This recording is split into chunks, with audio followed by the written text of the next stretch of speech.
honor each and every year to recognize an individual who, through both their resolve and actions, reflects DAV's commitment that no veteran should have to face the difficult road to recovery alone. During his transition from service, the physical and emotional scars of war threw up some roadblocks for this individual. But thanks to a true fighter's spirit, did not stop him from achieving personal success while also giving back to the veteran community.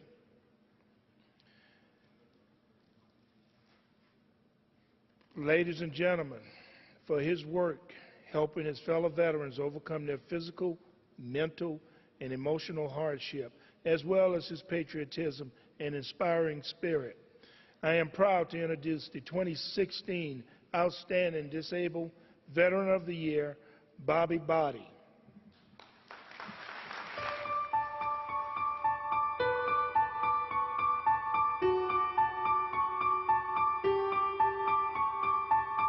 After 9/11 happened, I tried to get back in the military, but it was very difficult.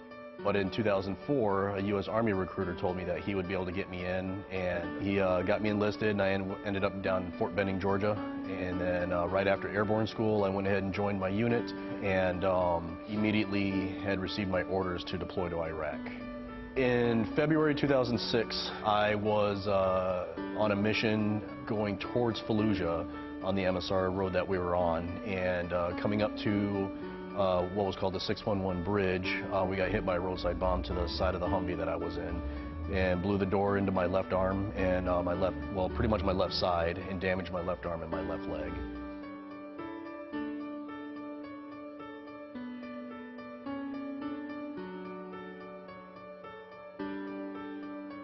And while at Fort Irwin, California, my injuries kept progressing, so they sent me to the Warrior Transition Unit with other injured soldiers, and I had undergone 4 more surgical procedures on my leg. That's when the Army decided to go ahead and give me not just a medical discharge, but I got a medical retirement. And I went through 4 more years of surgical procedures to save the left leg. September 2013 is when the VA surgeon decided there was nothing more they can do for my leg, and I had a choice to either continue with what I had until it failed, or go ahead with an above-knee amputation. After I had the amputation, I was at the Ann Arbor amputee clinic, and I was looking at all the other veterans that are amputees over there, and there was about 25 veterans total. But many of those other veterans had been there for 3, 4, 5 months already, and that was something that I refused to do. And being that I had 4 kids and a wife, there was no way I was going to sit there all week long, every week, for months at a time, and have my kids wonder where I'm at.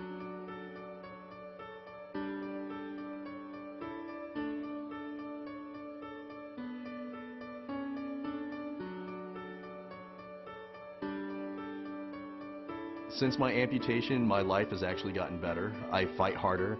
I work harder, you know, and I have a better outlook on life just because of being able to overcome what I've been able to overcome. And I always have the mentality of pain only lasts temporarily, happiness lasts forever. If being a veteran and going and doing what we did, if we have that determination to do what we did, we should have the self-determination to overcome any type of adversity that comes our way.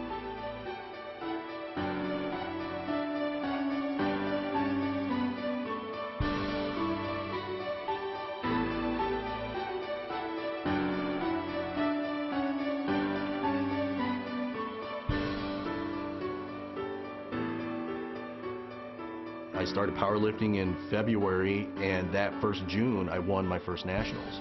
Went to my first world championships, placed 6th at my first world championships, won my second nationals the next June, and placed 4th in that world championships. And then on my 3rd world championships, you know, I ended up placing 1st. And so it's not a matter of, you know, a disability, it's a matter of mind. And if you want to overcome something, you can.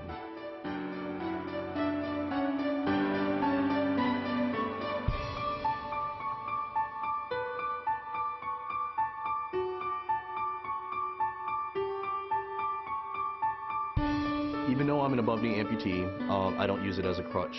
to keep myself from competing with regular people. I don't use it as an excuse to not power lift, and I want my kids to see that, hey, it doesn't matter what injury, illness occurs, you can still compete with the best on any level. Yes, I'm an above-knee amputee. However, having a disability just means, it's just a little bit harder than the average Joe. So it's not going to stop me from doing what I want to do. It's not going to stop me from accomplishing what I want to accomplish in life.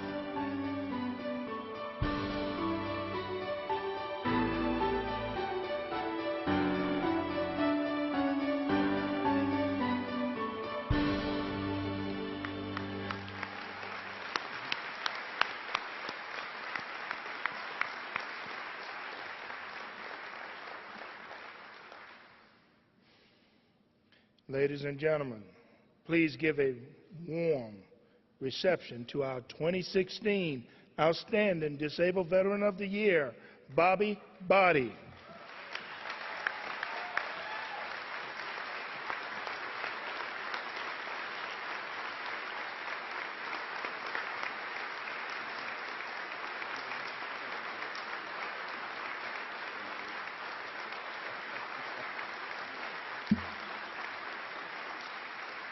Thank you, thank you. Before I begin, I'd like to recognize a specific person that has been my biggest supporter since my amputation, and that would be my wife, Terry.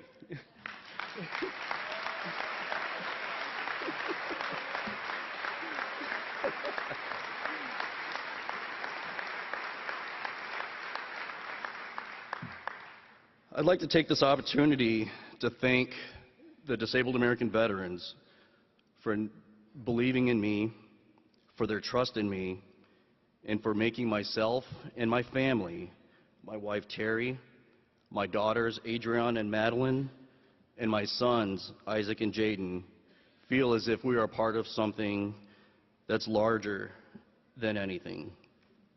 We have been made to feel as if we're part of a family. The DAV has inspired me to continue on with mission, to serve our nation and our heroes, to fight until I reach all the four corners of this great nation for those heroes. The actions of service to veterans become as a domino effect, which is why I am standing here today. It was just my turn this time. So I salute to you, DAV, for your continued service to myself and my family.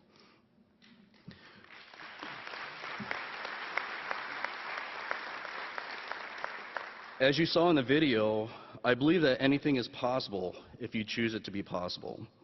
I'm not one that believes in fate. The reason why I don't believe in fate is because God has given each and every one of us the ability to have free will.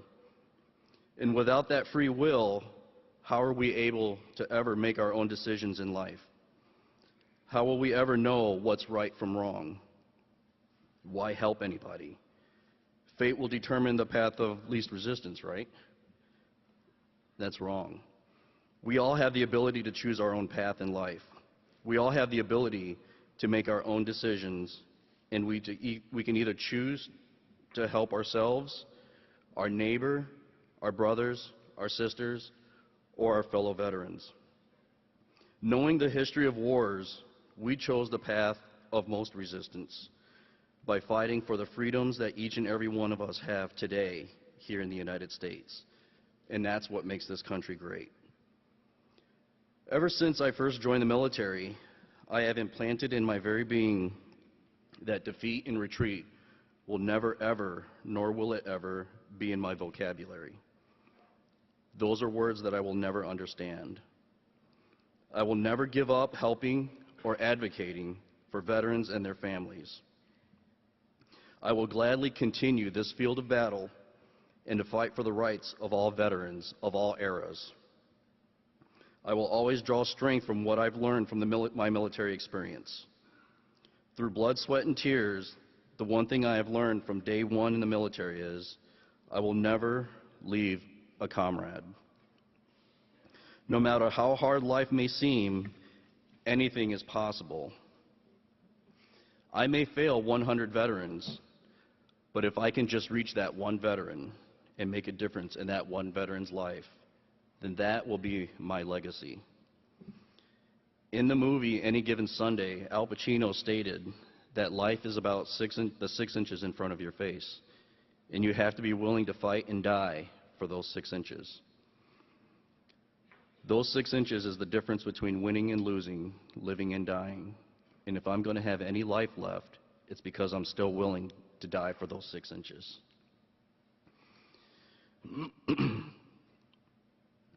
And when you look at the person next to you, you will always see someone willing to die for those 6 inches. And when joining the military, we are all challenged to memorize specific creeds in life. For myself, I challenge myself with my own creeds. Defeat will never be in my creed. I will endeavor the honor and respect of my fellow veterans. They are my comrades, as we shared the same blood and the same mud. I will reach out to as many as I possibly can, and to help not let them fall. I will help as many as I can to help them not feel alone. I will do my utmost not to let them down. Never will I let you down. Life was difficult for myself. My mother left when I was 5 years old. My father went to prison when I was 10 years old. I lived in an orphanage from 10 years old until I graduated from high school. And because of specific laws, I was not allowed to be adopted, and I was not allowed to go to a specific foster care. So growing up without any family on either side, my mother's side or my father's side, I've had to deal with adversity throughout my life. But joining the military, I've learned how to fight and overcome any adversity. So again, thank you, disabled American veterans, for helping me overcome all my adversities. And there's an ultra-marathon runner that stated, as I was watching the Olympic trials on TV, he said, "Run when you can, walk if you have to, crawl if you must, just never give up." Thank you from the bottom of my heart and from the Body family. I will always salute you.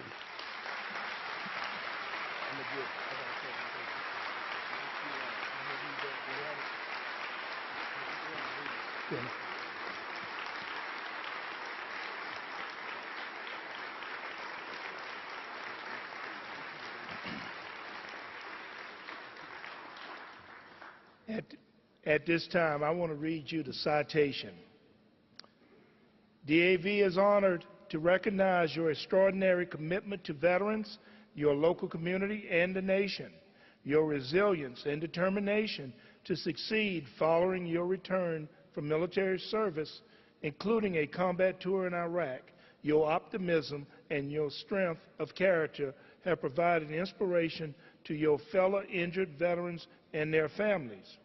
Through tireless dedication to meeting goals in your personal and professional life, you set an exceptional examples for others to follow. You have shown true dedication to your fellow veterans in your local community and across the country, placing special focus on overcoming post-traumatic stress disorder and the amputee experience for our nation's heroes. Despite the challenges you face as a result of your injuries and experiences, you continue to put the needs of other veterans first and have devoted your life to their well-being. Your humble spirit and positive attitude are a living example and a testament to DAV's mission of empowering veterans to lead high-quality life with respect and dignity. On behalf of all those who bear the scars of war, thank you for your leadership, integrity, and ongoing commitment to serving your fellow veterans. Thank you very much.